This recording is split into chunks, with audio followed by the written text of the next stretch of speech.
लगावो भेसली सामान पर लगावो भेसली। पाँच रुपया में लना की सामान पर लगावो भेसली सामान पर लगावो भेसली। गरमी आ गई गरमी के दिन सामान पर लगावो भेसली सामान पर लगावो भेसली।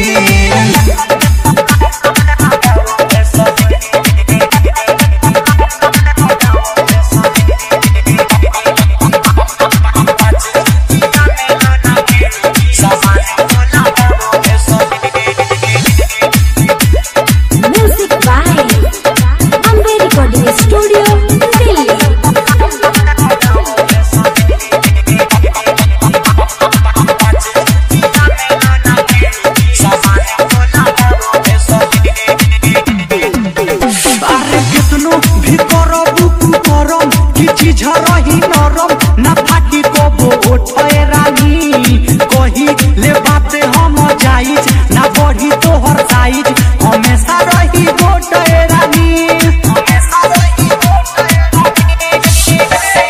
कितनो भी करबू करम कि झरही नरम न फाटी को बोठे रानी कही ले बात हम जाइज बढ़ी ना ओकर साइज हमेशा रही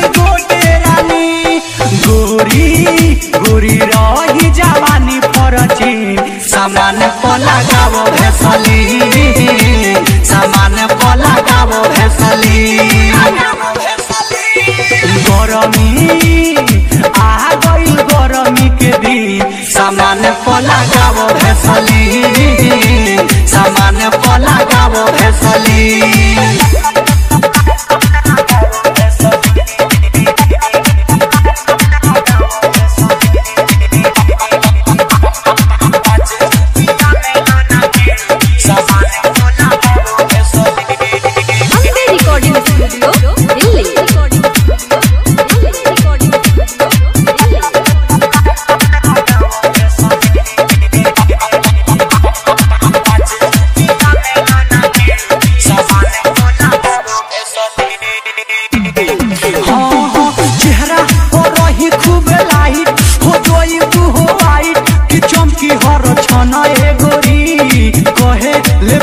परदेसी नटाओ बबोलेसी हो जही बुच्ची कने गोरी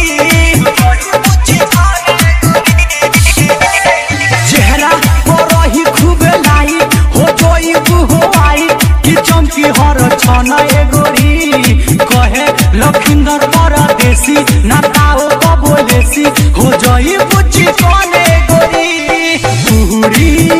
उड़ी निर्मल जोगेश के तनी सामान पर लगावो भेसली सामान पर लगावो भेसली।